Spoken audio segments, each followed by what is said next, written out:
మొత్తం 4 అధ్యాయాలు కలిగినటువంటి కొలస్సి పత్రిక ఏదైతే ఉందో, ఈ పత్రిక 95 వచనాలు ఉన్నాయి. ఎన్ని వచనాలు ఉన్నాయి? 95 వచనాలు కలిగినటువంటి పత్రిక ఒక విశేషమైనటువంటి వివరణ, విలువతో కూడినటువంటి పత్రిక. పౌలు పత్రిక ఎందుకు రాస్తున్నాడు అన్నది కనుక మనం చూసుకుంటే ఇది మనకు అంత తొందరగా అర్థం కాదు. మీకు దీంట్లో ఏదైనా ఒక నిర్దిష్టమైనటువంటి అంశము మీకు కనిపించిందా? అంటే ఒక ఉద్దేశాన్ని ఆయన దృష్టిలో పెట్టుకొని రాస్తున్నాడు అనేసి మీకు ఏమైనా కనిపించిందా? ఇప్పుడు ఉదాహరణకి ఫిలిప్పీలకు రాసినటువంటి పత్రిక ఉంది. ఫిలిప్పీలకు రాసినటువంటి పత్రిక ఏదైతే ఉందో దాన్ని ఆ సంఘానికి ఆ రోజుల్లో పాస్టర్గా ఎపఫ్రోడితు ఉండేవాడు. ఈ ఎపఫ్రోదితు అంతకంటే ముందు ఎవరు మన తీతు ఉన్నాడు. అంతకంటే ముందు తిమోతి కూడా అక్కడ పాస్టర్గా చేశారు. బాగానే ఉంది. ఈ ఫిలిప్పీ సంఘం ఏం చేసేవాళ్ళు అని అంటే పౌలుకి ఆయనకున్నటువంటి అవసరాలు తీర్చబడటానికి సేవకుని ఆదుకోవాలి అన్నట్టుగా వాళ్ళు మేము రక్షింపబడ్డాము, మా రక్షణకు దేవుడు ఈయన్ని వాడుకున్నాడు అనేసి కొంత ఆయనకి కానుకగా ఒక అర్పణగా ఆయనకి పంపించేవారు. మీరు ఆ విషయాన్ని చూస్తారు. శ్రమలలో ఈయన ఉన్నప్పుడు ఈయనకు తోడుగా ఉండటానికి ఒక అసిస్టెంట్ గా ఎపఫ్రోదితును కూడా పంపిస్తారు. వాళ్ళు కానుకిచ్చారు, ఒక మనిషిని ఈయనకు తోడుగా ఉండటానికి కూడా పంపించారు. ఇలా పంపించినటువంటి ఈ ఎపఫ్రోదితు వచ్చేసి ఏంటి ఎపఫ్రోదితు అక్కడ ఉన్నటువంటి విషయాలు అని చెప్పినప్పుడు అంతా బాగానే ఉందండి, మా చర్చిలో 2 సీనియర్స్ ఉన్నారు, మీకు తెలుసు కదా అంటే తెలుసు. ఎవరు అని చెప్తాడు. సుంటికేను, తర్వాత 4వ అధ్యాయంలో మనకు కనపడుతుంది చూడండి, ఒక్క పేజీ ఇట్లా వెనక్కి తిప్పండి, 3వ వచనం. నిజమైన సహకారి అయిన ఆ స్త్రీలు క్లెమెంతుతోనూ నా ఇతర సహకారులైనటువంటి చూడండి 2వ వచనం నుంచి చదువుకుంటే, ప్రభువునందు ఏక మనస్సు గలవారై ఉండుటకు యవోదియను సుంటికేను బతిమల ఆడుకొనుచున్నాను. ఆయన అంతా రాస్తూ అక్కడ ఒక మాట ఏమంటారంటే, వీళ్ళిద్దరు చర్చికి వస్తారు, వాక్యం వింటారు, బాగానే ఉంటుంది, కానీ ఇద్దరు కూడాను ఈమె మతం ఈమెదే, ఆమె మతం ఆమెది. మతం అంటే అర్థం ఏంటిదంటే వాళ్ళు ఏది నమ్మారో ఇప్పుడు వీళ్ళు మంచోళ్ళు కాదు మైండ్ లో ఫిక్స్ అయిపోయారు అనుకోండి, ఇంకా అంతే. ఇప్పుడు సుంటికేను ఒక టీంని తయారు చేసుకుంది, ఇంకొక ఆమె ఇంకొక టీంని తయారు చేసుకుంది. వీళ్ళు పైకి చెప్పుకోవడానికి ప్రైజ్ లాడ్ అనేసి నవ్వుతూ పాస్టర్ గారి ముందు చెప్తున్నారు, కానీ లోపల అంతరంగంలో మాత్రం ఈమె టీం వాళ్ళు ఆమెతో మాట్లాడినా, ఆమె టీం వాళ్ళు ఈమెతో మాట్లాడినా కానీ ఏమాత్రం కూడా ఇష్టపడేటువంటి వ్యక్తులు కాదు. ఒక చిన్నపాటి ఒక ప్రచ్ఛన్న యుద్ధము అంటారు. అంటే తెలియకుండానే ఒకలాంటి వైఖరి అంటారు. తెలియకుండానే ఒక చిన్నపాటి అసూయతో కూడినటువంటి నన్ను అంత మాట అన్నారు, ఇంత మాట అన్నారు, అట్లాంటిది. ఆ సందర్భాన్ని పురస్కరించుకొని ఫిలిప్పీలకు రాసినటువంటి పత్రికను ఆయన చక్కగా వివరిస్తూ ఒక క్రమ పద్ధతిలో దాన్ని తీసుకొని చక్కగా వివరిస్తూ రావడం జరిగింది. రైట్. మరి కొలస్సీ రాసినటువంటి పత్రిక, గలతీయులకు రాసిన పత్రికలో అయితే అక్కడ మనం ఏం చూస్తున్నాము అని అంటే, ఈ సంఘము రక్షింపబడిన తర్వాత వీళ్ళందరూ కూడా క్రైస్తవులుగా సంఘం రక్షింపబడిన తర్వాత అంటే ఆ ప్రాంతంలో సువార్త సేవ చేత వాళ్ళందరూ కూడా కట్టబడిన తర్వాత, సంఘంగా ఏర్పడిన తర్వాత యూదులు వచ్చేసి పనికి మాలినటువంటి బోధలు చేస్తారు. ఏంటిది వాళ్ళు చేసే బోధలు అంటే, మీరు క్రైస్తవులు అయితే అయ్యారు కానీ ధర్మశాస్త్రం పాటించాలి, ధర్మశాస్త్రం పాటించకుంటే మీకు రక్షణ లేదు, మీరు సున్నతి ఆచరించాలి, విశ్రాంతి దినం ఆచరించాలి, పండుగ అమావాస్యలు ఆచరించాలి, ఇలా పనికి మాలిన బోధ అంతా చేస్తుంటే ఆ విషయాన్ని పౌలు దగ్గరికి వచ్చినప్పుడు దాన్ని అడ్రస్ చేస్తూ గలతీ పత్రిక రాస్తాడు. అంటే ఒక పత్రిక రాయటానికి అక్కడ ఉన్నటువంటి సమస్యను బట్టి పత్రిక రాస్తుంది. రైట్. అలాగనే పత్రికలను కనుక మనం చూసుకుంటే మనకి ఎలా కనపడుతుంది అని అంటే, సమస్యను ఆధారం చేసుకొని రాసినటువంటి పత్రికలు కొన్ని ఉన్నాయి. వ్యక్తిగతమైన పర్సనలైజ్డ్ లెటర్స్ అంటారు, వ్యక్తిగత లెటర్స్ ఉన్నాయి. తిమోతికు రాసిన పత్రికలు కదా, తీతుకు రాసిన పత్రికలు, ఫిలోమోనుకు రాసినటువంటి పత్రిక, వీటిని ఏమంటారు? పర్సనలైజ్డ్ లెటర్స్ అంటారు, వ్యక్తిగతంగా రాసినటువంటి పత్రికలు. ఫిలోమోనుకు రాసినటువంటి పత్రికలో ఒనీసిమస్ అనేటువంటి వ్యక్తిని చేర్చుకో, అతడు ఏదన్నా నీకు నష్టం చేసి ఉంటుంది నా లెక్కలో వెయ్యు అని చాలా చక్కగా ఉంటుంది. ఫిలోమోను పత్రిక నాకు చాలా ఇన్స్పిరేషన్ గా అనిపిస్తుంది, కానీ నా పత్రిక చదవాలంటే నాకు భయంకరమైనటువంటి వణుకు నాకు లోపల. ఎందుకు అని అంటే అది నేను పాటించగలనా లేదా అన్నది. అంటే ఫిలోమాను దగ్గర పనిచేసినటువంటి వ్యక్తి ఒనిసిమస్. ఈ ఒనేసిమస్ ఎట్లాంటి వాడు అని అంటే ఫిలోమానికి బాగా నష్టం చేసిండు. వాళ్ళ ఇంట్లో దొంగతనం చేసి చాలా రచ్చ చేసేసి పారిపోయి పౌలున్న జైల్లోనే ఆయన కూడా వేసేస్తారు. వేసేసినప్పుడు పౌలు సువార్త చేత ఒనేసిమస్ రక్షింపబడ్డ తర్వాత అటు జీవితం పరివర్తన చెందిన తర్వాత ఆ వ్యక్తి పౌలుకి చాలా సేవ చేస్తాడు. ఆయన కష్టాలలో ఉంటూ ఆయన ఆరోగ్య విషయంలో చాలా శ్రద్ధ తీసుకుని చాలా ఈయనకి పరిచర్య చేసిన తర్వాత పౌలు లెటర్ రాస్తాడు. ఫిలోమాను ఎలా ఉన్నావు, ఏం సంగతి, ఇదిగో నీ ఇంట్లో ఉన్నటువంటి ఒనిసిమస్ ఉన్నాడు కదా, ఒకప్పుడు వాడు పనికి మాలినోడే కానీ వాడు ఇప్పుడు నాకు చాలా ఆదరణగా మారిండు, వీని నీ ఇంట చేర్చుకో అని రాస్తూ దాంట్లో భావం ఏం రాస్తాడు అని అంటే, ఎలా చేర్చుకోవాలి అని అంటే పనివాడిలాగా కాదు, నన్ను చేర్చుకున్నట్టుగా వాడిని చేర్చుకో అని అంటాడు. ఎలా చేర్చుకోమంటాడు? నాకు ఏ రకమైనటువంటి విలువ ఇచ్చావో ఈయనకు కూడా ఆ విలువ. ఒకప్పుడు ఇంట్లో ఇప్పుడు ఏమంటున్నాడు? నన్ను చేర్చుకున్నట్టుగా అంటే ఇప్పుడు ఈ ఫిలోమానికి గురువు పౌలు. ఈ గురువు దగ్గర ఫిలోమాన్ ఎలా కొంచెం తగ్గి కూర్చుంటాడు కదా జనరల్ గా మనకు అర్థమయ్యే భాషలో. అలా ఉంటే ఇప్పుడు నన్ను చేర్చుకుంటే నీకు గురువుగా పెట్టుకో అన్న భావంతో ఆ రకంగా రాసిండు. ఇంకా ఏదైనా మాట్లాడితే నీవే నాకు వచ్చున్నావు అన్నది అది గుర్తుపెట్టుకొని నా లెక్కలో అయ్యి నేను వచ్చినాక నేను చూస్తాను అని. అంటే ఇప్పుడు అర్థమైంది, పాలేరుని అధికారిగా చూసేటువంటి మనస్తత్వం మనలోకి రావాలి అన్నది ఆ పత్రికతోనే అర్థమవుతుంది. అది ప్రాక్టీస్ చేయాలంటే అది వెరీ టఫ్ కదా. ఈజీనా టఫా? ఎలా ఉంటది? అది చాలా ఈజీ కదా. మాటతో చెప్పండి. కరుణాకర్ ఈజీనా? డానీ ఈజీనా? చాలా కష్టం. చాలా కష్టంతో కూడుకున్నటువంటి ఈ దట్స్ వాట్ దాంట్లో ఉన్నటువంటి అంశము తెలిస్తే ఆ పత్రిక అన్నది మనకి ఈజీ అవుతుంది. కరెక్ట్. ఇప్పుడు ఒక్కొక్క పత్రికను ఒక్కొక్క భావంతో రాశాడు. మరి కొలస్సి సంఘంలో ఉన్నటువంటి సమస్య ఏంటిది? కొలస్సి సంఘానికి ఆయన ఎందుకు ఆ పత్రిక రాయాల్సి వచ్చింది? కొలస్సి సంఘానికి పాస్టర్ గారు ఎవరు? మీరు చదివారు కదా. కొలస్సి సంఘానికి పాస్టర్ గారు ఎవరు? ఈ సంఘానికి ఉన్న పాస్టర్ గారి పేరు ఏం పేరు?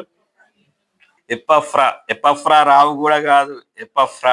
ఏం పేరు పాస్టర్ గారి పేరు? ఎపఫ్రా గారు. ఈ చర్చ్ లో ఆయన పాస్టర్ గా ఉండేవాడు. ఈ చర్చ్ మీరు లాస్ట్ వచనాల్లోకి రండి, మీకు ఇంకా అక్కడ కొన్ని విషయాలు కనపడతాయి. 16వ వచనంలోకి రండి.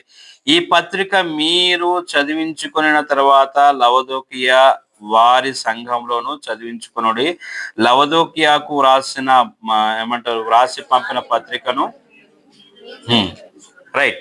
అంటే ఇప్పుడు లవదోకియా, ఇప్పుడు ఈ కొలస్సి సిటీ ఎలా ఉండేది అని అంటే ఒక నది పక్కన ఒక కొండ ఉండేది. ఆ కొండ మధ్యలో 3 పట్టణాలు ఉండేవి. ఒకటి కొలస్సి పట్టణము, రెండవది లవదోకియా పట్టణము, మూడవది హిరాపోలి అన్నటువంటి ఇంకొక పట్టణం. ఎన్ని పట్టణాలు? 3 పట్టణాలు ఉండేవి. ఈ 3 పట్టణాలను కలిపి ట్రై సిటీ అని పిలిచేవాళ్ళు. ట్రై సిటీ అనేసి ఏమని పిలిచేవాళ్ళు? ట్రై సిటీ అని పిలిచేవాళ్ళు. 3 పట్టణాలలో 3 సంఘాలు ఉన్నాయి. ఇప్పుడు 3 ప్రాంతాలలో 3 సంఘాలు కలిగి ఆ 3 సంఘాలకు పాస్టర్ గా ఎవరున్నారు? ఎపఫ్రా ఉన్నాడు. ఇప్పుడు ఈ కొలస్సి పట్టణం ఏదైతే ఉందో ఈ పత్రికలోనే మీకు లాస్ట్ లో ఇంకొక పేరు కనపడుతుంది. ఎవరి పేరు కనపడుతుంది మీకు? 13వ వచనంలోకి రండి. అతడు మీ కొరకును లవదోకియ వారి కొరకును, ఇక్కడ వచ్చింది చూడండి 13వ వచనంలో, హేరాపూలి వారి కొరకును బహు ప్రయాసపడుచున్నాడు. ఎవరు? ఎపఫ్రా గారు. ఎన్ని సంఘాలు ఉన్నాయి అక్కడ 13వ వచనంలో? 4:13లో అతడు మీ కొరకును అంటే ఎవరి గురించి? కొలస్సి సంఘం గురించి. రెండోది లవదోకియ వారి కొరకు అంటే రెండో సంఘం ఏంటిది? లవదోకియ. మూడోది ఏంటిది? హియరాపోలి వారి కొరకును బహు ప్రయాస పడుచున్నాడని ఇతని గురించి సాక్ష్యం ఇచ్చుచున్నాను. లూకాను ప్రియుడైన వైద్యుడును దేమాయు మీకు వందనములు చెప్పుచున్నారు. లవదోకియలో ఉన్న సహోదరులకును సుంఫోకును వారి ఇంట ఉన్న సంఘమునకును వందనములు చెప్పుడి. తర్వాత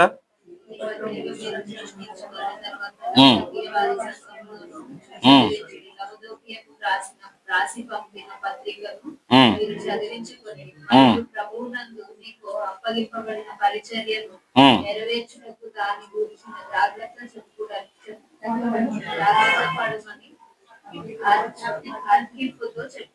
రైట్. ఒక్కసారి 10వ వచనంలోకి రండి.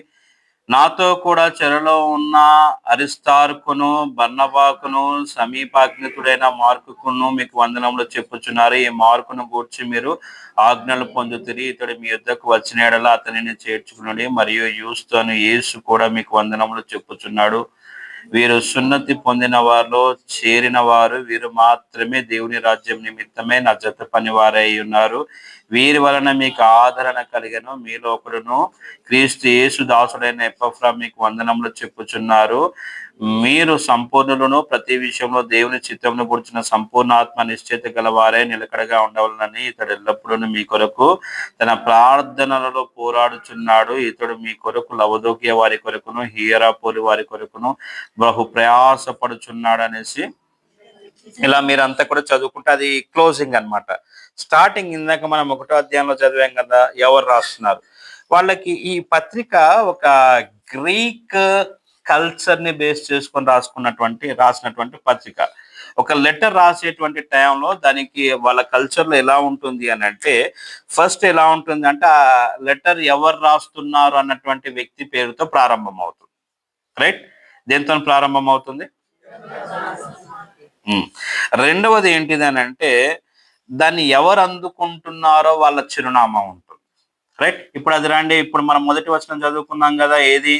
పౌలును తిమోతియు శుభమని చెప్పి వ్రాయినది మన తండ్రి అయిన దేవుని నుండి కృపయు సమాధానం మీకు కలుగును గాక. పరలోకమందు మీ కొరకు ఉంచబడిన నిరీక్షణను బట్టి క్రీస్తు యేసునందు మీకు కలిగిన విశ్వాసమును గూర్చి పరిశుద్ధులందరి మీద మీకున్న ప్రేమను గూర్చి మేము విని ఎల్లప్పుడూ మీ నిమిత్తము ప్రార్థన చేయొచ్చు. మీ మీ మీ మీ అంటే ఎవరు వాళ్ళు? కొలస్సీ సంఘం. ఎవరు వాళ్ళు? ఫస్ట్ ఎవరు రాస్తున్నారో ఉంటుంది, రెండోది దాన్ని ఎవరు రిసీవ్ చేసుకుంటున్నారు అన్న దాని గురించి ఉంటుంది, మూడోది దాంట్లోనే ఏం కనపడుతుంది అని అంటే పలకరింపు కనపడుతుంది. గ్రీటింగ్స్ కదా, ఒక పలకరింపు కనపడుతుంది. తర్వాత వాళ్ళ భక్తి జీవితాన్ని గురించినటువంటి ఒక మెప్పు కూడా కనపడుతుంది. చూడండి,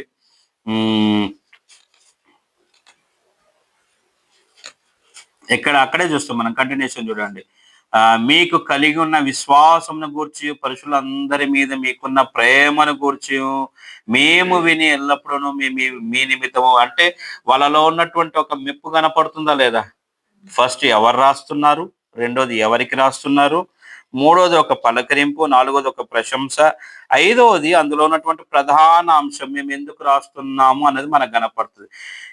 మీ యుద్ధకు వచ్చిన స్వార్థ సత్యంను గూర్చిన బోధ వలన స్వార్థ సర్వలోకంలో ఫలించుచు వ్యాపించుచున్నట్టుగా మీరు దేవుని కృపను గూర్చి విని సత్యముగా గ్రహించిన నాటి నుండి మీలో సైతము ఫలించుచు వ్యాపించుచున్నది. ఏమి ఫలించుచు వ్యాపిస్తున్నది? ఏమి ఫలిస్తూ వ్యాపిస్తున్నది? ఏమిటా సువార్త? ఏమిటా సువార్త? ఈ సువార్తను గురించి తర్వాత మనం చూస్తాము. సువార్త మర్మము అన్న పదం మనకు కనపడుతుంది. అంటే సువార్త మర్మం అంటే ఇప్పుడు ఆయన ఏం చేస్తున్నాడు, అందులో ఉన్నటువంటి ప్రధాన అంశాన్ని ఆయన తీసుకొని వస్తున్నాడు. 4వ అధ్యాయంలోకి వచ్చేసేటప్పటికి దాని సారాంశము కనపడుతుంది. ఆ 4వ అధ్యాయంలో చివరిలోకి వచ్చేటప్పటికి ముగింపు శుభాకాంక్షలు కనపడతాయి. చివరి వచనం ఏంటిది? పౌలను నేను నా స్వహస్తాలతో నా వందనములను వ్రాయుచున్నాను, నా బంధకములను జ్ఞాపకము చేసుకొని కృప మీకు తోడుగా సిగ్నేచర్. ఇది ఒక్కొక్క ప్రాంతానికి అంటే ఒక్కొక్క ప్లేస్ కి వెళ్ళినప్పుడు వ్రాసేటువంటి లెటర్స్ ఉంటాయి. ఇప్పుడు పోలీస్ డిపార్ట్మెంట్ వాళ్ళకి రాసేటువంటి లెటర్స్ వేరు ఉంటాయి, కలెక్టర్కి రాసే లెటర్స్ వేరు ఉంటాయి, అలాగనే ఇప్పుడు మన ఫ్రెండ్స్కి రాసే లెటర్స్ వేరు ఉంటాయి, గవర్నమెంట్ డాక్టర్కి రాసే లెటర్స్ వేరు ఉంటాయి కదా. అంటే ఇప్పుడు ఈయన ఒక ప్యాటర్న్ ని ఇక్కడ మనకు పరిచయం చేస్తున్నాడు. ఇప్పుడు అక్కడ ఉన్నటువంటి సమస్య ఏంటిది? ఇప్పుడు ఈ లెటర్ రాశాడు కదా, ఎవరు రాశారు ఈ లెటర్ ని? హల్లెలూయా. మరి ఈ పత్రికలో మనమైతే చూసాము. మరి ఈ పత్రికలో ఉన్నటువంటి సమస్య ఏంటిది? ఈయన ఎందుకు పత్రిక రాస్తున్నాడు? మొదటి అధ్యాయంలో ఇంట్రడక్షన్ చూసాము, 4వ అధ్యాయంలో చివరి క్లోజింగ్ వర్డ్స్ మనం చూసుకున్నాం. రైట్. నేను ఇప్పటి వరకు ఇవేగా చదివిపించింది. తర్వాత ఇది ఫస్ట్ అధ్యాయంలో ఏమంటారు, తర్వాత వచనాలు 9, 10 తర్వాత నుంచి ఈ 4వ అధ్యాయము 9వ వచనం వరకు నేను ఏదైనా కానీ నేను చదివిపించినా నేను మీకు. మరి మీరైతే చదివారు. నాకు అన్నటువంటి పదాలను మీరు తీసుకున్నారు, చదివారు. మరి దీంట్లో ఉన్నటువంటి కాంటెక్స్ట్ ఏంటిది? దీంట్లో ఉన్నటువంటి ప్రధాన అంశం ఏంటిది? ఆయన ఎందుకు ఈ పత్రిక రాయాల్సి వచ్చింది? లవదోకియాకు కూడా ఆయన ఒక పత్రిక రాసినట్టుగా మనం చూసాం కదా. ఈ పత్రికను లవదోకియాలో ఉన్నటువంటి సంఘానికి పంపించి, అది కూడా మీరు చదువుకోనుడి, పిలిపించుకొని చదువుకోనుడి, ఈ పత్రికను కూడా వాళ్ళకి ఇవ్వండి అని చెప్పిండు. బానే ఉంది. ఎందుకు? పక్క పక్కనే ఉన్నాయి కదా. ఇప్పుడు మనకు ఓల్డ్ సిటీ అంటే అక్కడ ఎక్కువ పాపులేషన్ ఎవరు ఉంటారు? అంటే హిందూస్ ఉండరా? ఉంటారు. ఇప్పుడు మన దగ్గర ఇక్కడ ఇటువైపున అంటే ఈ ప్రాంతంలో అంత హిందూస్ ఉంటారు కాదు, వీళ్ళు ఉంటారు, వాళ్ళు ఉంటారు, కానీ మెజారిటీ కదా, మెజారిటీ. హైదరాబాద్ అనగానే చాలా మంది ఏమనుకుంటారు అంటే ముస్లిమ్స్ అంటారు. ఓకే, ముస్లిమ్స్ అయితే కావచ్చు, కానీ వాళ్ళు మాత్రమే అని కాదు. ఇప్పుడు లవదోకియా అంటే దాని అర్థం ఏంది? అక్కడ వాళ్ళకి రాసిన పత్రికను మీరు కూడా తెచ్చుకొని చదివిపించుకోనండి, మీ పత్రికను వాళ్ళకు కూడా ఇవ్వండి అనేసి పౌలు గారు చెప్తున్నారు అని అంటే, ఇప్పుడు ఏదో సరదాగా అయితే రాసినటువంటి లెటర్ అయితే కాదు కదా. ఏదో ఒకటి దాంట్లో ఉన్నటువంటి ఒక మ్యాటర్ రాస్తాడు కదా. ఇప్పుడు మరి ఈ కొలస్సీ పత్రిక రాయటానికి గల కారణం ఏంటిది? చదివారు కదా మీరు అందరు కూడాను. ఏంటిది అక్కడ ఉన్నటువంటి సమస్య ఏంటిది? ఫిలిప్పీ పత్రిక నేను చెప్పాను, దాంట్లో ఉన్నటువంటి సమస్య. గలతీ పత్రిక సమస్య చెప్పాను. తెస్సలోని పత్రిక సమస్య గతంలో నేను చెప్పాను. మరి తీతు పత్రిక గురించి కూడా నేను మీకు వివరించాను, ఒక నోట్స్ ఇచ్చాను. మరి ఇప్పుడు మీకు ఈ కొలస్సీ పత్రికలో ఉన్నటువంటి సమస్య ఏంటిది? మీకేం అర్థం అవుతుంది? హల్లెలూయా, గట్టిగా చెప్దాం, అందరం చెప్దాం. కొలస్సీ ప్రాంతంలో ఉన్న సమస్య ఏంటిది?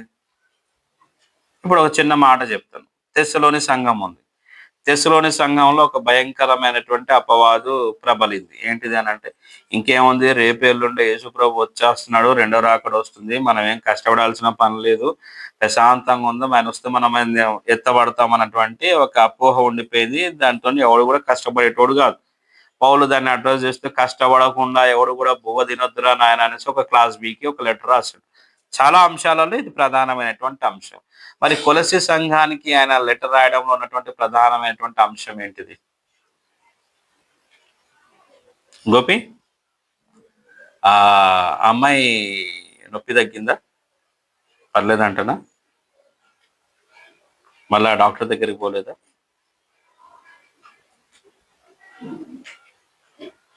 అట్లా చూస్తాయిందిరా. మరి అమ్మాయి అంటే పాప కాదా? అబ్బాయా? పర్లేదంటనా? ఇప్పుడు గోపితో నేను ఏం మాట్లాడినా? ఏ అమ్మాయి?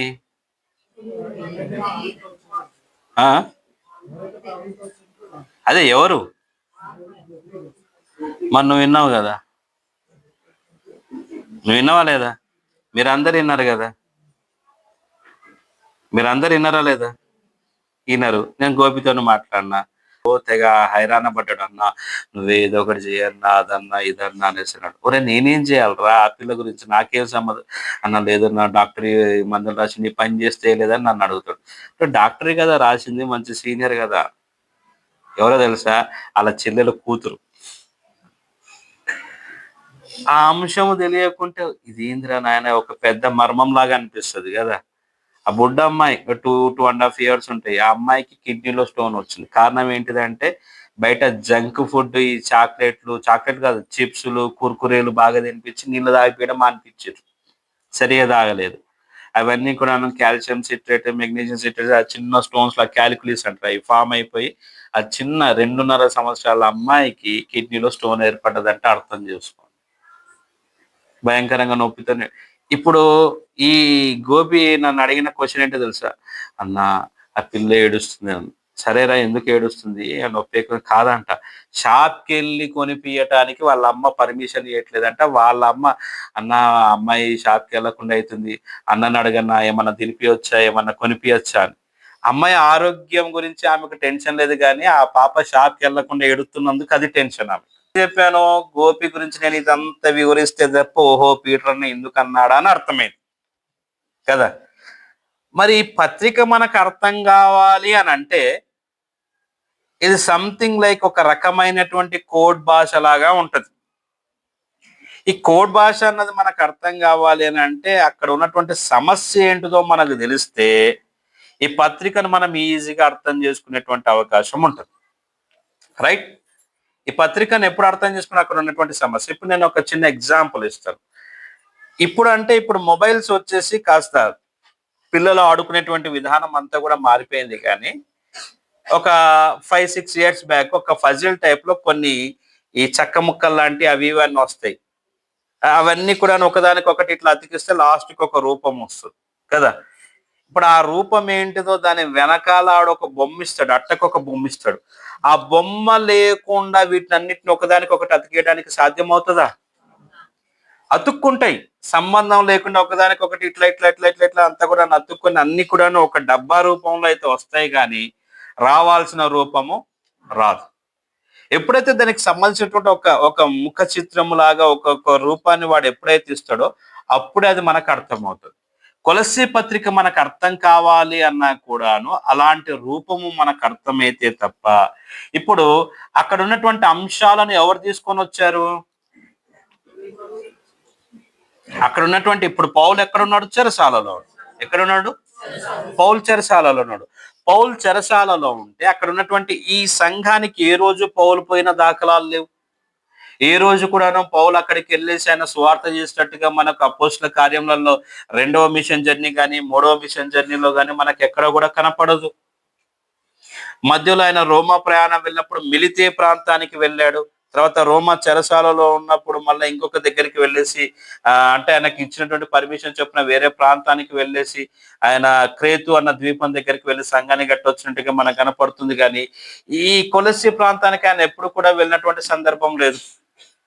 ఉందా? హల్లెలూయా, గట్టిగా చెప్తాం అందరం. ఏదైనా సందర్భం మనకు కనపడదు? కనబడదు.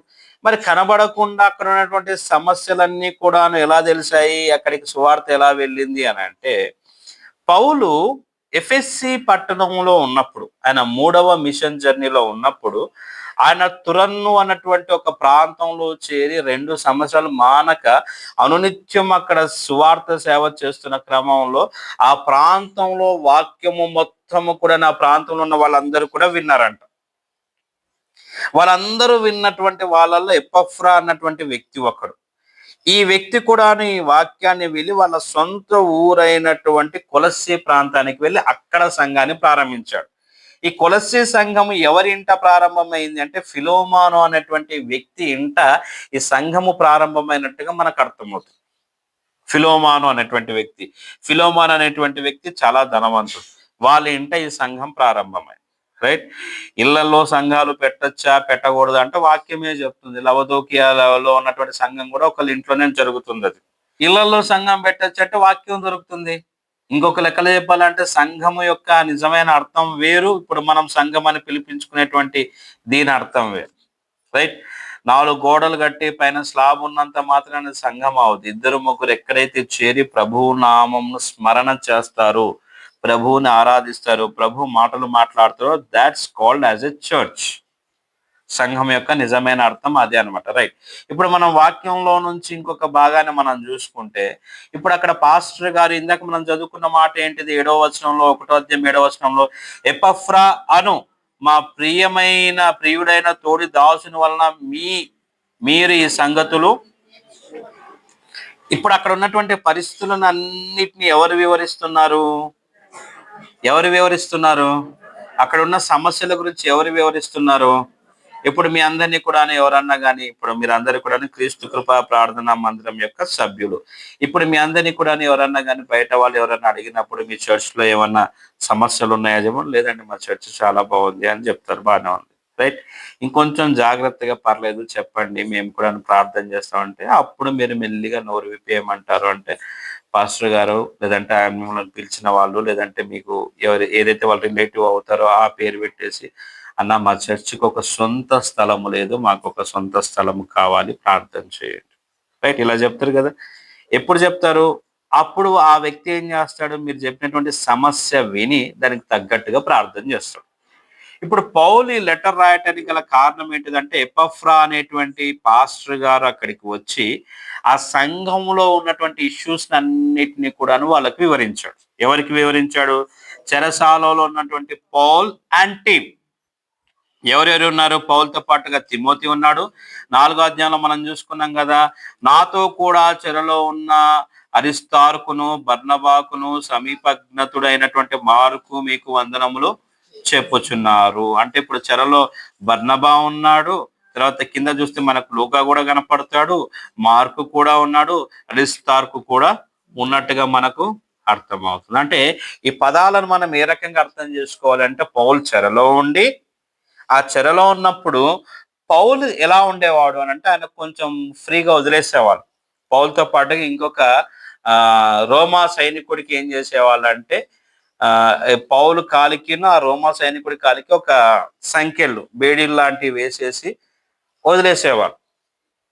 వదిలేసిన తర్వాత పౌల్ని మామూలుగా తిరగటానికి వదిలేస్తే విజిటర్స్ వచ్చేసి ఆయన్ని దర్శించవచ్చు, మాట్లాడవచ్చు, ఏదన్నా కానీ చెప్పొచ్చు. అలా వచ్చి వాళ్ళు చెప్పినప్పుడు ఆయన అక్కడ జైల్లో, రోమా జైల్లో ఉన్నప్పుడు ఆయనకు ఉన్నటువంటి ప్రధానమైనటువంటి పని వాళ్ళకు పత్రికలు రాసేవాడు అనమాట. రోమా సంఘానికి కూడా అలానే పత్రిక రాశాడు, చెరలో ఉండే రాశాడు, ఎఫెసు సంఘానికి అలానే రాశాడు, కొలస్సీ సంఘానికి కూడా అలానే రాశాడు. జైల్లో ఉండి రాసినటువంటి పత్రిక ఇది. జైల్లో ఉండి రాస్తున్నటువంటి ఈ పత్రిక రాయటానికి కారణము ఎపఫ్రా అన్నటువంటి పాస్టర్ గారు వచ్చేసి, ఎపఫ్రా పాస్టర్ గారు ఎన్ని సంఘాలకు పాస్టర్ గా ఉన్నాడు? ఏంటేంటివి? ఫస్ట్ ఈ సంఘం పేరు చెప్పాలి. Very good. కొలస్సీ, లవదోకియా, హిరాపోలి 3 సంఘాలకు కలిపి పాస్టర్ గారు. ఆయనకి అసిస్టెంట్స్ వాళ్ళు ఉంటారేమో, అది వేరే విషయం, దాని ప్రస్తావన లేదు. కానీ ఇప్పుడు ఈ పాస్టర్ గారు వచ్చేసి ఎవరికి చెప్తున్నాడు? ఏం చెప్తున్నాడు? సమస్య చెప్తున్నాడు. రైట్. ఏం సమస్య చెప్పుకుంటాడు? మీరు పత్రిక చదివారు కదా, ఏం సమస్య చెప్పాడు? నేను ఇందాక గోపితో మాట్లాడినప్పుడు నేను దేని గురించి మాట్లాడుతున్నాను, ఏ అమ్మాయి గురించి మాట్లాడను మీకు వెంటనే అర్థమైందా? అర్థం అవ్వలేదు. ఎప్పుడు అర్థమైంది? సమస్య వివరించినప్పుడు మీకు అర్థమైంది. ఇప్పుడు మరి ఇక్కడ ఈ కొలస్సీ సంఘంలో ఉన్నటువంటి సమస్య ఏంటిది? ఫిలిప్పీ సంఘంలో లాగా వీళ్ళు ఎవరైనా కానీ డిష్యం చేస్తున్నారా? కనిపించిందా డిష్యం అనేసి? మరి మనకి ఇక్కడ ఏం కనపడుతుంది? రకరకాల సందర్భాలు మనకు కనపడుతున్నాయి. ఏంటిది ఆ సందర్భాలు? ఇవి మనకు అర్థం కావాలి అని అంటే అసలు కొలస్సీ ప్రాంతంలో ఉన్నటువంటి, ఆ సంఘం ఉన్న ప్రాంతంలో ఉన్నటువంటి సమస్య ఏంటిదో మీకు అర్థం కావాలి. ఏమర్థం కావాలి? అది అర్థం కావాలని అంటే అసలు ఆ ఊరు ఏంటిది, ఆ ఊరి దగ్గర ఉన్నటువంటి వాతావరణం ఏంటిది, ఆ ఊర్లో ఉన్నటువంటి జాతి ప్రజలు ఏంటిది, ఇది మీకు అర్థం కావాలి. ఇప్పుడు మీరందరికీ కూడాను ఉదాహరణకి మీరందరూ కూడాను సేవా పిలుపు, నేను మిషనరీ కాల్ ఇచ్చాను అనుకోండి. మిషనరీ కాల్ ఇస్తే మీరు ఎంతమంది మిషనరీస్ గా వెళ్తారు అది ఇది అడిగినప్పుడు ఒక 2-3 లేసేసి అన్న నేను వెళ్తాను పాస్టర్ గారు, నేను వెళ్తాను పాస్టర్ గారు అని చెప్పారు అనుకోండి. Very good. అట్లా లేచి వెళ్తాన్న వాళ్ళల్లో అశోక్ గారు ఒకరు, తర్వాత సాగర్ గారు ఒకరు, తర్వాత మా డానీ ఒకడు, 3 లేసారు అనుకోండి. ఓకే, 3 మిషనరీస్ గా లేసారు.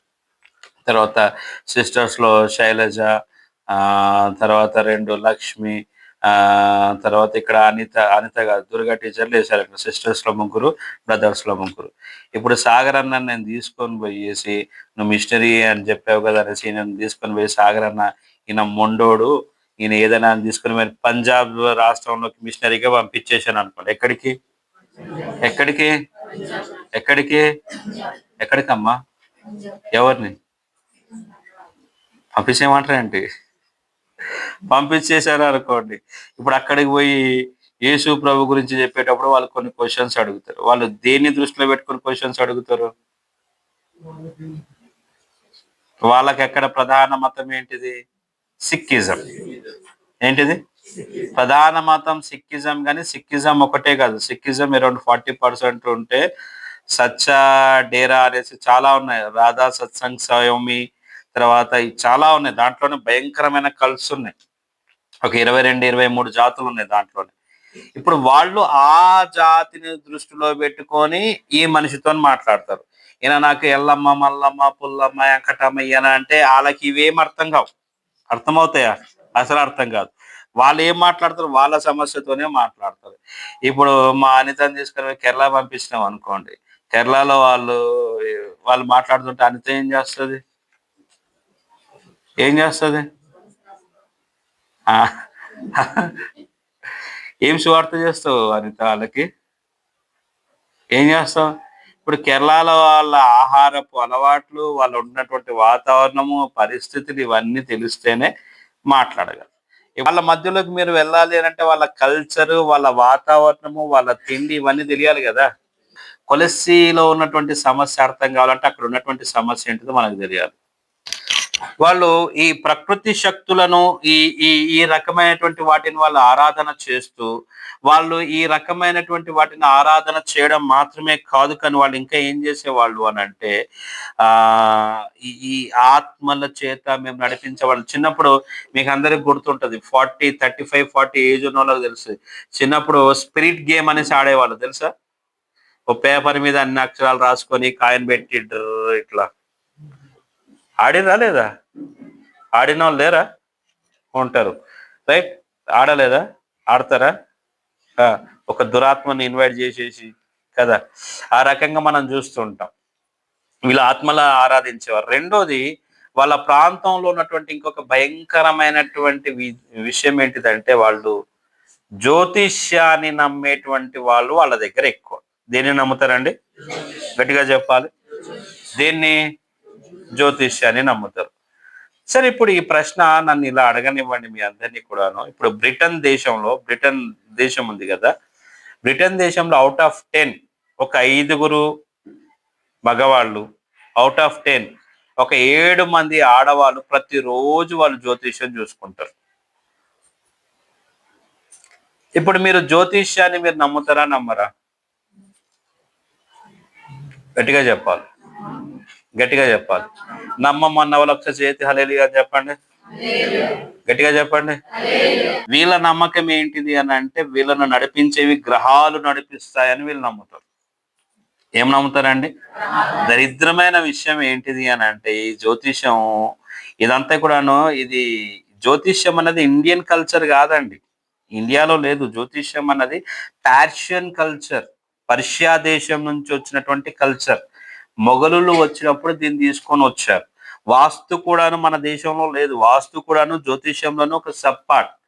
వాళ్ళు అక్కడ నుంచి తీసుకొని వచ్చేసి మన దగ్గర దరిద్రం, ఈ ప్రాంతానికి కూడాను వాళ్ళే వలస వెళ్ళి ఆ ప్రాంతంలో జ్యోతిష్యం, ఇప్పుడు గురుడు గ్రహము శుక్రదశలోకి వచ్చింది, ఇప్పుడు మీకు కుజ దోషం ఉంది, ఇది పోవాలంటే అనేసి స్టార్ట్ చేస్తారు కదా. అంటే ఈడేంటిదంటే తోలుబొమ్మ అన్నమాట. ఈడేంటిది? తోలుబొమ్మ. మన పాస్టర్ గారు కాదు, ఒక తమ్ముడు మంచి డాక్టర్, జనరల్ సర్జన్, ఆయనకో సంబంధం వచ్చింది. వాళ్ళ అమ్మ తెగ ప్రార్థన చేస్తా అంటే చాలా మంచిది, ఆయనకో సంబంధం. ఆ అమ్మాయి కూడా డాక్టరే. సంబంధం నిన్న వస్తే అడిగాను, ఏమైందిరా సంబంధం ఏమైంది అని అడిగితే, అన్న క్యాన్సిల్ అయింది అన్నాడు. ఎందుకు క్యాన్సిల్ అయిందంటే, నా జాతకం అమ్మాయి జాతకం కలవలేదంట అన్న, అందుకే క్యాన్సిల్ అయింది అని చెప్పి. ఏం కలవలేదంట? జాతకం అన్న మాట రాగానే అన్న, వాళ్ళ అమ్మ తెగ ప్రార్థన చేస్తుంది అన్న, తెగ ప్రార్థన చేసిందో చేయలేదో పక్కన పెట్టేసి, దిక్కుమాలిన తత్వం ఉన్నటువంటి వాళ్ళని ఏం చేయాలి అని అంటే, ఆ సుముహూర్తం చూసేసి ముక్కు నోరు మూసేసి మిగిలింది నాకు సంబంధం లేదు. హల్లెలూయా, గట్టిగా చెప్దాం. మరి మంచి మంచి శుభముహూర్తాలు అవి ఇవన్నీ చూసి చేసినటువంటి పెళ్లిళ్ళు ఎందుకు పెటాకులైనాయి? జాతకాలు కలిసి శుభముహూర్తం అని చెప్పేసి ఆళ్ళ నీళ్ళని తీసుకొని వచ్చి కూర్చోబెట్టి చేసేటటువంటి పెళ్లిళ్ళు ఎందుకు పెటాకులైనాయి? ప్రశ్న. జ్యోతిష్యము అన్నది ఈ కొలసి పట్టణంలో అదొక భయంకరమైనటువంటి కల్చర్ అయిపోయింది. అమావాస్య అనేసి, మంచి దినం అనేసి, చెడ్డ దినం అనేసి, ఈరోజు ఈ పని చేయాలి, ఈరోజు ఈ పని చేయకూడదు. ఒకప్పుడు నేను యేసు ప్రభులోకి రాకముందు అయితే, ఈ వజ్రం ఎప్పుడు ఉంది, ఏం కథ, ఇది మంచి కాలమా కాదా అన్ని చూసుకొని బయటికి పోయేటప్పుడు కానీ, తుమ్మినప్పుడు పోవద్దని కానీ, పిల్లలు ఎదురొస్తే రావద్దని కానీ, చేయొద్దనేసి కానీ, ఈ రకరకాల ఆచారాలన్నీ చేస్తూ ఉండేటువంటి వ్యక్తిని. ఎప్పుడైతే వాక్యం అర్థమైన తర్వాత అవన్నీ జాంతాన్ని ప్రశాంతంగా వాక్య ప్రకారంగా నాకు అర్థమైంది ఏంటి అంటే, ప్రతి రోజును కూడా దేవుడే చెప్పాలి, దయ్యం చేయలేదు కదా, హల్లెలూయా. దయ్యం చేసిండని నమ్మే వాళ్ళ విశ్వాసం నశించును గాక. మూడోది రహస్య మతాలు, మిస్టరీ రిలీజియన్స్. మిస్టరీ రిలీజియన్స్ అన్నవి అక్కడ ఉన్నాయి. అండ్ మిస్టరీ రిలీజియన్స్ కంటే ముందు కొంచెం ముందు నేను ఏం చెప్తాను అంటే, గ్రీకులు అలాగనే రోమన్స్ యొక్క సాంప్రదాయం కూడాను వాళ్ళ మీద ప్రభావం చూపించేది. గ్రీక్స్ అండ్ రోమన్స్ యొక్క కల్చర్. ఈ గ్రీకులు ఏం చేసేవాళ్ళు అంటే, ఏథెన్సు ప్రాంతం గురించి మనం నేర్చుకున్నాం కదా, వాళ్ళు ఏం చేసేవాళ్ళు అంటే ఎప్పుడు కూడా జ్ఞానానికి సంబంధించిన విషయాలను వాళ్ళు తీసుకొని వచ్చేవాళ్ళు. రోమన్స్ ఏం చేసేవాళ్ళు అంటే మనిషిని వాళ్ళు గొప్ప చేసి మాట్లాడేవాళ్ళు. రోమన్స్ కల్చర్ లో చక్రవర్తి is something like as a god, దేవుడు అనేసి వాళ్ళు నమ్మేవాళ్ళు రోమన్ కల్చర్ లో. గ్రీకులు సైన్స్ ని నమ్మినట్టే నమ్ముతారు, కానీ వాళ్ళది ఒక డిఫరెంట్ ఫిలాసఫీ ఉంటుంది. ఏథెన్స్ ప్రాంతం మొత్తం కూడాను గ్రీక్ ఫిలాసఫీతో నిండిపోయినటువంటి ఆ ప్రాంతంలో 25,000 మంది ప్రజలకు 35,000 గుళ్ళు గోపురాలు ఉండేటి అంట ఏథెన్స్ ప్రాంతంలో. ఆ కల్చర్ ప్రభావం కూడా వీళ్ళ మీద పడ్డది. మిస్టిసిజం అంటారు దాన్ని. మిస్టిసిజం అంటే ఏంటిదంటే, నాకు ఒక రకమైనటువంటి అనుభూతి కలిగింది, ఈ అనుభూతి నేను మీకు చెప్పలేను, కానీ నాకు కలిగిన అనుభూతి ఇది ఒక దేవత, ఒక దేవుడు అనేసి వీళ్ళు ప్రచారం చేసేవాళ్ళు.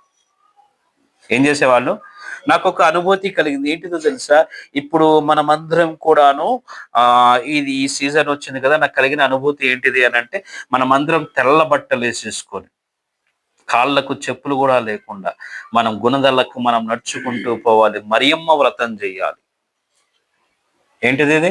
నాకు కలిగిన అనుభూతి. నేను దీన్ని నలుగురికి నమ్మేటట్టు చేసేసి, నా ఫిలాసఫీని వాళ్ళ బ్రెయిన్కి ఎక్కేటట్టు చేసేసి, వాళ్ళని నా అనుచరులుగా మార్చుకొని, నాకు కలిగిన అనుభూతిని ఇతరులకు ఇంజెక్ట్ చేసేటువంటి సంస్కృతి.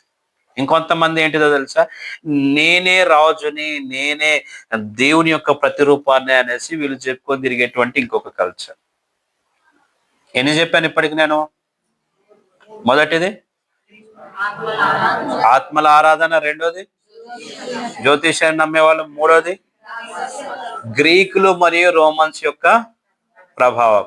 ఈ నాలుగోది ఏంటిదో తెలుసా? ఈ అన్నోన్ రహస్య మతాలు అనేసి నేను ఏదైతే చెప్పానో, వీళ్ళు ఏం చేస్తారో తెలుసా? వీళ్ళు ఏం చేస్తారంటే వీళ్ళే ఒక రకమైనటువంటి తత్వాన్ని డెవలప్ చేసేసి, రోమన్స్ గ్రీకులు అని చెప్పారు కదా, వీళ్ళు కూడా ఏం చేసేవాళ్ళంటే వీళ్ళు సపరేట్ గా ఒక తత్వాన్ని డెవలప్ చేసేసి, వీళ్ళు ఈ సిద్ధాంతాన్ని ఇది అవును ఇది కాదు అనేసి గ్నాస్టిజం అంటారు. గ్నాస్టిక్స్, నాన్ గ్నాస్టిక్స్ అనేసి ఒక లెక్క అనమాట. వీళ్ళు ఏం చేసేవాళ్ళంటే, గ్నాస్టిక్ అంటే తెలిసిన వాడు తెలియని వాడికి వివరించేటువంటి విధానం గ్నాస్టిక్స్. వీడు ఏం చేసేవాడు అంటే సైన్స్ని లోకాన్ని కలగలిపి ఇదొక మతంగా తయారు చేస్తాడు. సైన్స్ని లోకాన్ని కలగలిపి ఇదొక మతంగా తయారు చేస్తాడు. వీళ్ళ ఆ ప్రాంతంలో ఇంకా చాలా ఎక్కువగా ఉండేవాళ్ళు. ఇదైపోతే ఇప్పటికి ఎన్నైనాయి? 4. ఇంకొకటి ఏంటిదంటే యూదా మతం. ఏంటిది? యూదా మతం. ఈ యూదా మతం వీళ్ళు ఏం చేసేవాళ్ళు అని అంటే, వీళ్ళు యూదులు ఎక్కడికి వెళ్ళారంటే, ఎక్కడైతే బిజినెస్ ఉంటుందో బిజినెస్ ఉన్న ప్రతి దగ్గరికి యూదులు అలా వెళ్ళిపోతూ ఉంటారు. అలా వీళ్ళు ఇక్కడికి వచ్చారు. ఇక్కడికి వచ్చిన తర్వాత వీళ్ళు ఈ ప్రాంతంలో ఏం చేశారంటే, వీళ్ళకి ప్రధానమైనది ధర్మశాస్త్రం ముందు పెట్టేసుకొని, అవునన్నా కాదన్నా కానీ కొంతకాలం తర్వాత వీళ్ళ మీద ఏమైపోతుంది అంటే, లోకల్ గా ఉన్నటువంటి వాళ్ళ యొక్క ప్రభావం వీళ్ళ మీద పడుతుందా? పడదా? ఇప్పుడు నేను వాక్య ప్రకారంగా ఎంత పెంచాలని ప్రయత్నం చేసినా, ఏదైనా విషయం నేను చెప్పినా, ఇప్పుడు నువ్వేం చేస్తావో తెలుసా? నీ చుట్టాలో వాడో వీడో వచ్చిన తర్వాత వాడు ఏ రోజు నీ కష్టకాలంలో నీ దగ్గరికి వచ్చి ₹1 ఇచ్చిన పాపన పోల, నిన్ను పరామర్శించినటువంటి మంచి గుణం ఏమీ లేదు కదా. నీ జీవితంలో ఏమాత్రం కూడాను నీ కష్టకాలంలో పనికి రానటువంటి వాడు ఇప్పుడు వచ్చేసి నీకు ఏదో ఒక లెక్క చెప్పగానే నీకు తెలియకుండానే వాడి మాటలకు ప్రభావం అయిపోతుంది. ఏం చేస్తాం? నీ గురించి ఉన్నటువంటి సంఘాన్ని, నీ గురించి ప్రార్థించినటువంటి సంఘాన్ని, నీ గురించి పట్టించుకున్నటువంటి ఆ మంచి చెడ్డ అన్ని వదిలేసి, ఈ రోజు వచ్చినటువంటి ఈ చుట్టాలు, ఆ పేరు ఈ పేరు, మా ఇంటి పేరే ఈ ఇంటి పేరే అది ఇది అనేసి వచ్చేసి, మా వేలు విడిచిన మేనమామ యొక్క కొడుకేనండి ఈ వ్యక్తి అనేసి వచ్చినటువంటి జాతి ఉంటది కదా, అంతవరకు నిన్ను ప్రార్థనలో బలపరిచి నీ కుటుంబం గురించి చేసి విజ్ఞాపన చేసినటువంటి వాళ్ళందరినీ వదిలేసేసి ఈ యూదులు కూడా ఏం చేశారు అని అంటే వాళ్ళ ధర్మశాస్త్రంలోకి పైన చెప్పిన మతాల నుంచి ఒక్కొక్కటి తీసుకొని వచ్చి అడాప్ట్ చేసుకున్నారు. ఇప్పుడు వీళ్ళు ఏం చేశారు, జ్యోతిష్యం అవి ఇవి అని చెప్పినటువంటి దాంట్లో వచ్చి అమావాస్య తెచ్చేసుకున్నారు. అమావాస్య, పౌర్ణమి, మంచి రోజులు చెడ్డ రోజులను ఆరాధన చేయాలి అని చెప్తూ ఇప్పుడు వీళ్ళు ఏం చేశారో తెలుసా, ఇప్పుడు ఫస్ట్ చెప్పాను కదా, ఆత్మ అని చెప్పాను కదా, దేవుడు పరిశుద్ధుడు కాబట్టి ఆ పరిశుద్ధ దేవుడిని మనం ఆరాధన చెయ్యాలి, ఆయన్ని మనం స్తుతించాలి, ఆయన్ని మనం సేవించాలి అంటే ఆయన దగ్గరికి నేను పాపాత్మని వెళ్ళలేను కాబట్టి మధ్యవర్తి కావాలి. ఆ మధ్యవర్తి గురించే యాజకుడిని దేవుడు పెట్టాడు. ఈ యాజకుడు అనేవాడు మధ్యవర్తి అనేసి దేవునికి మనిషికి మధ్యవర్తి అన్నటువంటి ఫిలాసఫీని ఫస్ట్ చెప్పాను కదా ఆత్మలో అనేసి. ఆ ఆత్మలో ఉన్నటువంటి ఒక కల్చర్ని వీళ్ళు అడాప్ట్ చేసేసుకున్నారు. ఎవరు? యూదులు. ఎవరు? ధర్మశాస్త్రం కలిగిన వాళ్ళు. ఎవరు? మేము నిష్ట కలిగినటువంటి ప్రజలమని చెప్పేటువంటి వాళ్ళు. ఇంకా వీళ్ళు ఏం చేశారు, గ్రీకులో ఉన్నటువంటి తత్వజ్ఞానాన్ని కూడాను తీసుకొని వచ్చేసి ఇమిట్ చేసి ఇప్పుడు వీళ్ళు ఏం చేస్తున్నారు తెలుసా, వీళ్ళు చెప్పేటువంటి మాట ఏంటో తెలుసా, శరీరము మొత్తము కూడాను పాపముతో ఉంటుంది. గ్రీకులు చెప్పే ఫిలాసఫీ ఏంటిది, శరీరం మొత్తం కూడాను పాపముతో ఉంటుంది. ఈ పాపి పరిశుద్ధ దేవుని దగ్గరికి వెళ్ళలేడు కాబట్టి, యేసు ప్రభు శరీరంతో ఉన్నాడు కాబట్టి ఆయన కూడాను పాపే కాబట్టి, అందుకే దేవుడు ఆయన్ని విడిచేశాడు కాబట్టి ఇప్పుడు యేసు ప్రభు దేవుడు కాదు అన్నటువంటి ఒక రాంగ్ కాన్సెప్ట్ కూడా యూదా మతంలో ప్రారంభమైంది. ఇప్పుడు నేను చెప్పేటి అన్ని కూడా మీరు జాగ్రత్తగా విని ఇంటికి వెళ్ళిన తర్వాత మళ్ళా ఇంకొకసారి ఈ కొలస్సీ పత్రిక చదవడం మీకు చక్కగా అర్థమవుతుంది. యూదా మతంలోకి ఏమైపోయింది, పనికిరాని కల్చర్స్ అన్ని వచ్చేసినాయి. నేను మొన్న ఐడిపిఎల్ దగ్గర ఉన్నటువంటి జీడిమెట్ల ఐడిపిఎల్ దగ్గర ఉన్నటువంటి ఒక చర్చికి వెళ్ళాను. చర్చి పేరు చెప్తే బాగోదు కానీ ఆ పాస్టర్ గారు నాకు బాగా సుపరిచితులు. వెళ్ళిన తర్వాత పెద్ద చర్చి కట్టిండు, 500 గజాల స్థలంలో, కింద గ్రౌండ్, పైన ఫస్ట్ సెకండ్ బాల్కనీ సూపర్ కట్టిండు. ఎంట్రన్స్ కాగానే చెప్పులు అక్కడ పెట్టేసిన తర్వాత ఈ మూల నుంచి ఆ మూల దాకా ఒక 10-15 ట్యాప్స్ ఉన్నాయి. ఇటు పక్కన ఏమంటారు కాళ్ళు తుడుచుకోవడానికి. అక్కడికి వచ్చిన ప్రతి వాడు చెప్పులు ఇప్పేసి ఆడ కాళ్ళు గడుక్కొని ఇటు వచ్చేసి తుడుచుకొని చర్చిలోకి వెళ్ళిపోవాలి. ఏంటి పాస్టర్ గారు ఇది అని అడిగాడు. లేదండి, కాళ్ళతోని ఎన్నో దురాత్మలు వస్తాయండి మన వెనకాల, అవన్నీ కూడా కాళ్ళు నీళ్ళతో కడిగేసుకుంటే దురాత్మలన్నీ పోతాయండి, మా బుక్ లో ఉందండి, మా గురువు చెప్పాడండి. ఏంటిదో మీకు అర్థమైపోయింది. ఎక్కడి నుంచి వచ్చింది అదే? సంఘంలోకి తీసుకొని వచ్చేసారు, సంఘంలోకి తెచ్చేసారు. యూదా మతంలోకి వాస్తవానికి ధర్మశాస్త్రంలో ఇది ఉందా, ఈ కల్చర్ ఉందా? లేదు. ఒకప్పుడు కాళ్ళకు చెప్పులు వేసుకునేటువంటి సంస్కృతి మనకు లేదు. మీకు బాగా గుర్తుంటుంది 90s లో పారాగాన్, శాంతి అన్న బ్రాండ్ తప్ప వేరే రబ్బర్ చెప్పులు, హవాయి చెప్పులు కూడా లేవు. ఈ కాలం పిల్లలకి రకరకాల బ్రాండ్స్ వచ్చేసినాయి కాబట్టి తెలియదు కానీ ఆ కాలంలో డానీ చెప్పులు వేసుకున్నావా? ఆ కిందంతా అరిగిపోయి, అమ్మ మీ నాన్నగారి పేరు ఏం పేరు? స్వర్ణలతమ్మ, సుధాకర్ అయ్య గారు, మీ చిన్నప్పుడు కాళ్ళకు చెప్పులు ఉండేటి అయ్య గారు? Very good. ఎవరు వేసుకునే వాళ్ళు? అందరు వేసుకునే వాళ్ళు కాదు, చాలా తక్కువ మంది చదువుకునేటువంటి వాళ్ళు, ఆర్థికంగా ఒక స్టేటస్ లో ఉన్న వాళ్ళు, అది కూడాను చర్మపు అవి దొరికితే ఆ వ్యక్తి దగ్గరికి వెళ్ళి జాగ్రత్తగా కుట్టించుకొని వేసుకునేవాళ్ళు. అందరికీ చెప్పులు ఉండేటివి కాదు. అంటే ఎంత ప్రయాస పడ్డ తర్వాత మెల్లిగా జనరేషన్ మారుతూ, ఇండస్ట్రియలైజేషన్, పారిశ్రామీకరణ పెరిగినా కొద్దీ, వస్తువు మనకు అవైలబిలిటీ దొరికినా కొద్దీ మనం మారుతూ వచ్చినాం. ఆ రోజుల్లో అడుసు తొక్కి ఈ బురదలోనో ఆ బురదలోనో నిప్పులను వాటిని వీటిని తొక్కేసి వస్తే అది మంచిది కాదురా బాబు అని కాళ్ళు కడుక్కొని ఇంట్లోకి రమ్మని చెప్పేటోళ్ళు. ఇప్పుడు కూడా ఇంట్లో ఎవరైనా కానీ పిల్లోడో పిల్లనో ఏమంటారు డెలివరీ అయిన తర్వాత ఏం చేస్తారు?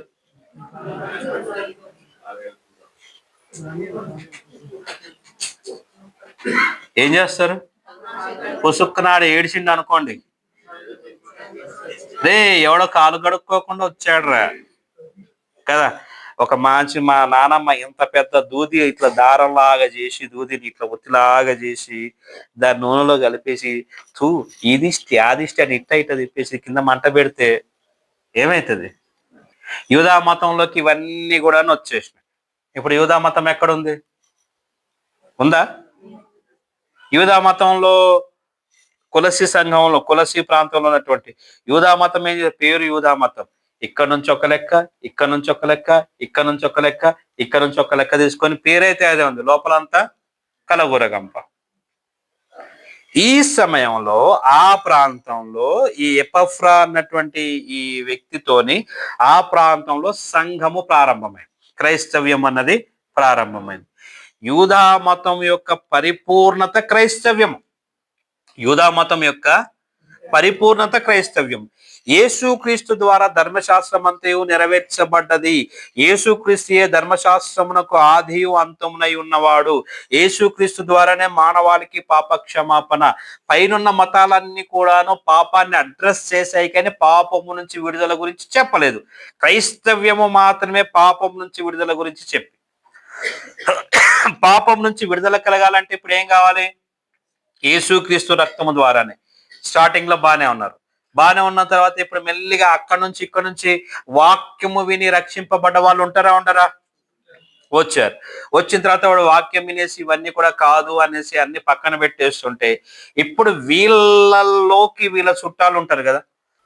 చర్చికి వెళ్తే వెళ్ళినావు కానీ మన లెక్కలు, మన పద్ధతులు, మన సంస్కృతి, మన ఆచారం, నువ్వు చర్చికే వెళ్ళు, కానీ ఇది కూడా చెయ్యి. ఏమంటున్నారు? చర్చికే వెళ్ళు. ఆదివారం నీ చర్చికి ఇచ్చేసేయి, సోమవారం నుంచి శనివారం వరకు మరి నువ్వు బతకాలి కదా, నువ్వు బతకాలి కదా, తప్పులేదు. క్రైస్తవ్యము ఎపఫ్రా గారు జాగ్రత్తగా తీసుకొని వచ్చేసి యేసుప్రభే సర్వశక్తుడు, యేసుప్రభే అన్నిటికీ ఆదియు అన్నిటికీ అంతమైన వాడు, యేసు క్రీస్తుల వారే ప్రభువై ఉన్నాడు, సమస్తమునకు ఆయన ఆదియు అంతమైన వాడై ఉన్నాడు, ఆయన ప్రధానుల మీదను అధికారుల మీదను రాజుల మీదను ప్రభుత్వము చేయవాడు, ఏది ఆయన లేకుండా కలగలేదు, సమస్తము ఆయన మూలముగానే కలిగింది అనేసి సువార్త చెప్పి సంఘము కట్టిన తర్వాత ఇప్పుడు వీళ్ళందరూ కూడా ఏం చేస్తున్నారంటే మెల్లిగా ఎప్పుడైనా కానీ సాతానుగాడు నిన్ను డైరెక్ట్ గా అటాక్ చేయడండి, జాగ్రత్తగా వినాలి. సాతానుగాడు నిన్ను డైరెక్ట్ గా అటాక్ చేయడు. సాతానుగాడు జస్ట్ స్టార్టింగ్ లో ఏం చేస్తాడో తెలుసా? ఒక చిన్న ఎర వేస్తాడు, ఎరకు నువ్వు ఆకర్షితుడు అవుతుంటే మెల్లిగా ఆ తర్వాత మెల్లిగా నేను దారి తప్పిస్తాడు. నువ్వు దారి తప్పిపోయి నాశనం అయిపోయే వరకు నువ్వు దారి తప్పావన్న విషయం కూడా నీకు తెలియదు, అర్థం కాదు. సాతానుగాడు వేసిన ఎరకు, పాస్టర్ గారు, పౌలు గారండి, అయ్యా నీ సువార్త చేత నేను రక్షింపబడ్డాను, నీ సువార్త చేత నా బ్రతుకు మారింది, నా కుటుంబం మారింది, ఇదే సువార్తను మా ఊరు తీసుకుని వెళ్ళాలండి. లవదోకియా ప్రాంతంలో కానివ్వండి, హిరాపోలి ప్రాంతంలో కానివ్వండి, కొలసి ప్రాంతంలో కానివ్వండి సంఘాలు కట్టానండి. ఒక దగ్గర 70 మంది ఉన్నారు, ఒక దగ్గర 100 మంది ఉన్నారు, ఒక దగ్గర ఇంకొక 80 మంది వరకు ఉన్నారు. సంఘాలు బాగానే ఉన్నాయండి. ఈ మధ్య కాలంలోనే కొత్త కల్చర్ ప్రారంభమైందండి. ఆ కల్చర్తో ఏమైందో తెలుసా? వేరే వాడు సంఘంలోకి వచ్చేసి వాడు నేర్చుకోకపోగా నేర్చుకున్న వాళ్ళను డిస్టర్బ్ చేసేస్తున్నాడంటే, వాడు ఏం చేస్తున్నాడు తెలుసా? వాక్య ప్రకారంగా ఉండేటువంటి వాళ్ళని కూడా దారి తప్పిస్తున్నాడండి. వాడికి వాక్యం తెలియదు, నేను వాక్యం చెప్తుంటే వాడికి తెలియంది తెలుసు అన్నట్టు చెప్పేసి సరిగ్గా దారిలో ఉన్నటువంటి వాడిని వాడు దారి తప్పించేసి ఇష్టానుసారంగా వాడు సంఘాన్ని డిస్టర్బ్ చేసేస్తున్నాడండి. పౌలు గారికి ఎపఫ్రా గారు ఈ పరిస్థితులన్నింటినీ కూడా వివరిస్తున్నాడు. నేను ఎదుర్కొనేటువంటి సమస్య, నేను ఒక వ్యక్తి రోడ్డు మీద పనికి మాలినటువంటి స్థితిలో ఉంటే వాడిని నేను సువార్త చెప్పేసి వాడిని ప్రభువులోకి తీసుకొని వచ్చిన తర్వాత వాడు మారాడు, వాళ్ళ ఆయన మంచి బిజినెస్ చేసుకుంటున్నారు, వాళ్ళ ఆవిడ బాగుంది, వాళ్ళ పిల్లలు కూడా బాగున్నారండి, ఆ కుటుంబం ప్రభువులో ఉంది, వారు నమ్మకంగా సంఘానికి వస్తున్నారు, ప్రార్థనా పూర్వకంగా ఉంటున్నారు, వీరు ఎంత చక్కగా ప్రార్థనా పూర్వకంగా ఉన్నారు. అనుకోకుండా ఒకరు పరిచయం అయ్యారు, వాళ్ళతో వీళ్ళ వ్యాపారం బాగుంది, బాగానే ఉంది కదా అనుకున్నాను, కానీ వాళ్ళ ప్రభావం వీళ్ళ మీద పడి వాళ్ళను వీళ్ళు మార్చడానికి బదులుగా వీళ్ళే వాళ్ళలాగా మారిపోయి ఈ రోజున సంఘానికి ఏక్కి మేకై కూర్చున్నారు. పాస్టర్ గారు ఏం చేయాలో అర్థం కావట్లేదు. పనికి మాలిన సిద్ధాంతాన్ని వాళ్ళు తీసుకొని వస్తున్నారు, రోమా సిద్ధాంతాన్ని తీసుకొని వచ్చారు. జ్యోతిష్యం అసలు ధర్మశాస్త్రంలోనే ఉంది కదండి, అమావాస్య దినాలను మీరు పాటించాలి, ఇది చేయాలనేసి నేను చెప్తే వాళ్ళు కావాలని ఇలా చేస్తున్నారు. పాస్టర్ గారు నాకు అర్థం కావట్లేదు, ఏం చేయాలో మీరే నాకు సలహాలు ఇవ్వండి.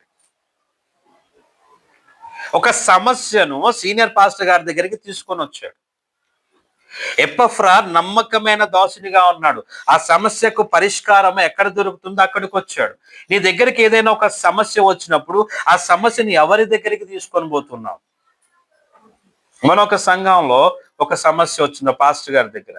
ఆయన ఏం చేశాడు అని అంటే, ఆయన చేసినటువంటి పని ఏంటిదంటే, ఆయన పక్కన ఉన్నటువంటి మిగిలిన విశ్వాసులను కూర్చోబెట్టుకొని మాట్లాడితే, విశ్వాసి వాడుకున్న జ్ఞానంతో విశ్వాసులానే ఆలోచన చేస్తాడు. కానీ ఈ పాస్టర్ గారు ఆ సమస్యకు పరిష్కారం కావాలంటే సీనియర్ దగ్గరికి, అంతకంటే ఇట్లాంటి అనుభవాన్ని ఎదుర్కొన్న వాళ్ళ దగ్గరికి పోతే కదా పరిష్కారం దొరికేది.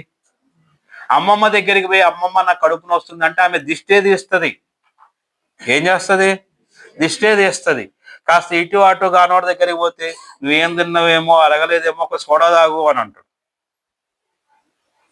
అంతే కదా. పప్పు తింటే గ్యాస్ట్రిక్. పప్పు తింటే గ్యాస్ట్రిక్ కాదు, నీ శరీరాన్ని ఎట్లా ఏమంటారు మార్చుకున్నావో తెలియదు నీకు.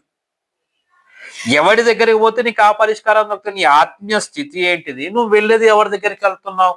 ఎప్పుడు కూడా నీ సహవాసం ఆత్మీయంగా ఉన్నతమైన వాళ్ళతోనే ఉండాలి. కొన్నిసార్లు మనం ఏం చేస్తుంటాము అని అంటే, నన్ను నేను సరి చేసుకోవటానికి నేను ఇష్టపడక సరిచేసే వాళ్లకు దూరంగా వెళ్ళిపోవాలనేసి అనుకుంటాను. నేను మళ్ళా చెప్తున్నాను, నన్ను సరిచేసేటువంటి వాళ్ళ దగ్గరికి నేను వెళ్లకుండా నన్ను సరిచేసే వాళ్ళకు దూరంగా వెళ్ళిపోవాలి అనుకుంటాను. వెళ్ళిపోయి నేను ఏమనుకుంటాను అంటే, నాకు ఇంకేం ప్రాబ్లం లేదు. నీకేం ప్రాబ్లం లేదు అనేసి ఆ క్షణానికి నీకు అనిపిస్తుందేమో, కానీ నీ సమస్య ఇంకా నీలో అలానే ఉండిపోయింది. ఎపఫ్రా చేయాల్సిన ప్రయత్నాలు అన్ని కూడా చేసి ఉంటాడు, నేను అనుకుంటున్నాను. ఆయన చేయాల్సిన ప్రయత్నాలు అన్ని కూడా చేశాడు, కానీ ఆయనకు పరిష్కారం రాలేదు. సీనియర్ పాస్టర్ గారు అయినటువంటి పౌలు గారి దగ్గరికి సమస్యను తీసుకొని వస్తున్నాడు. నీకున్నటువంటి సమస్యకు ఎవరి దగ్గరికి వెళ్తే నీకు పరిష్కారం దొరుకుతుందో ఒక్కసారి నువ్వు ఆలోచన చేయాలి.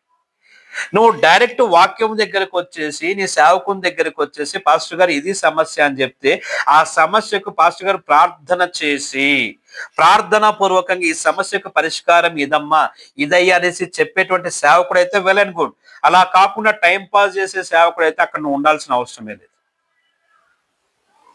సేవకుడు అనేవాడు నిన్ను ప్రభువులోకి సంపూర్ణతలోనికి నడిపించే సేవకుడై ఉండాలి తప్ప, నేను ఎందుకు ఈ ఇంట్రడక్షన్ కి ఇంత సమయం తీసుకున్నాను అంటే, కొలస్సీ పత్రికను గనక అర్థం చేసుకుంటే, సంఘానికి శిరస్సు అయి ఉన్న క్రీస్తు, ఆ శిరస్సు ఏమి కోరుకుంటున్నాడు అన్నది మనకి ఇక్కడ కనపడుతుంది. సంఘము ఎలా ఉండాలి అన్నది ఎఫెసీ పత్రికలో కనపడితే, ఆ సంఘము ఏమంటారు, సంఘమును శరీరముతో పోలిస్తే ఆ శరీరానికి శిరస్సు క్రీస్తు అన్నది కొలస్సీ పత్రికలో మనకు కనపడుతుంది. ప్రతి ఇష్యూకి అడ్రస్ నీకు కొలస్సీ సంఘంలో కనపడుతుంది. ఇవన్నీ కూడాను ఒక చక్కని పద్ధతిలో వర్ణిస్తూ తీసుకొని వచ్చాడు. ఈనాటి సంఘంలో కూడాను కొలస్సీ సంఘంలో ఉన్నటువంటి ఇష్యూస్ స్పష్టంగా కనపడుతూ ఉంటాయి. నీకున్నటువంటి సమస్యను బట్టి నువ్వు ఎక్కడికి వెళ్తున్నావు? కొన్నిసార్లు పిల్లలు ఏదైనా చేస్తూ ఉంటే తల్లిదండ్రులు కళ్ళు మూసుకొని చూన్నట్టు ఉంటారు. అర్థం ఏంటిదో తెలుసా? అరే, నువ్వు బయట వర్షంలో పోతే తడుస్తావురా, జలుబెత్తారంటే అడిగినాడు. ఒకసారి తడిస్తేనే వాడికి దాని అనుభవం అయితే రెండోసారి ఆడు పోతాడా? కొన్నిసార్లు తల్లిదండ్రులుగా ఉన్నటువంటి మేము కూడాను చూన్నట్టు వదిలేస్తాం. ఒక దెబ్బ తగలాలనే వదిలేస్తాం. తగిలితే రెండోసారి జాగ్రత్త పడతాం. పట్టించుకోలేదు, బయటికి పోతావు పో, ఎంత దూరం పోతావు పో, ఎంత దూరం పోతావు పో. అమ్మ మీద అలిగేసి చిన్నప్పుడు ఇల్లు వదిలేసిపోయిన పిల్లలు లేరా? నేను పోయినా, చాలాసార్లు పోయినా. పోలేదా డాడీ? అమ్మ కొడుతుంది, డాడీ కొడతాడు అనేసి పోయిన వాళ్ళు లేరా? సాయంత్రం అయిన తర్వాత ఎక్కడికి పోయినా కానీ ఎక్కడికి రావాలి? వీధి ఆ మూలకు ఉంటాడు. ఏమమ్మా నీ కొడుకున్నాడు, తర్వాత గేటు దగ్గరకు వస్తాడు. మెల్లిగా అమ్మ చూసి చిన్నట్టు ఇది ఇంతేలే అనేసి కళ్ళు మూసుకొని, రారా వచ్చి అన్నం తిను, రెండోసారి చేయగలరు. అంతే. పోండి, ఎంత దూరం పోతారు? కావాలని పోయేటోని నేను ఆపను, కూర్చుని వద్దను. Simple answer. పోయేటోళ్ళను చెప్పాలి, పోయేటోళ్ళను. కొంతమంది చర్చికి వస్తూ మధ్య మధ్యలో బిల్డప్ ఇస్తూ వేరే చర్చ పోండి, నష్టం ఏం లేదు. కానీ నీకు సరైనటువంటి క్రమము, సరైనటువంటి హెచ్చరిక, సరైనటువంటి ప్రభు సంపూర్ణతను తీసుకొని వచ్చేది ఎవడన్నటువంటి గ్రహింపు నీకు రావాలి. హోటల్ పోయి తింటాం, సాగర్ వాళ్ళ హోటల్ సూపర్ ఉంటది. ఇష్టం కిచెన్స్ పేరు ఎవరు పెట్టారు కానీ చాలా ఇష్టంగానే ఉంటది, బాగానే ఉంటది. 3 పూటలు హోటల్లో తినలేక ఇంత ఒక పూట బయట తిన్నా కానీ మళ్ళా సచ్చినట్టు ఇంటికే రావాలి.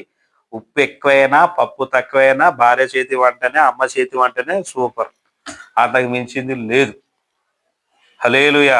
ఇప్పుడు సంఘంలో సమస్యలు, కొలసి సంఘంలో ఉన్న సమస్యలు ఈనాటి కాలంలో కూడా ఉన్నాయంటారా లేవంటారా? క్రైస్తవ్యంలో లేదా? ఉందా లేదా? అలుగుతారు. అలిగి ఎంత దూరం పోతారు? ఈ సమస్యలన్నీ కూడా భరిస్తూ భరిస్తూ భరిస్తూ ఇక్కడికి వచ్చారు. నౌ ఇప్పటి వరకు నేను ఏదైతే చెప్పానో ఇదంతా ఇంట్రడక్షన్, కొలసి సంఘం యొక్క ఇంట్రడక్షన్. నెక్స్ట్ వీక్ మీరు వచ్చే వరకు మళ్ళా 1కి 2 సార్లు చదువుకోండి.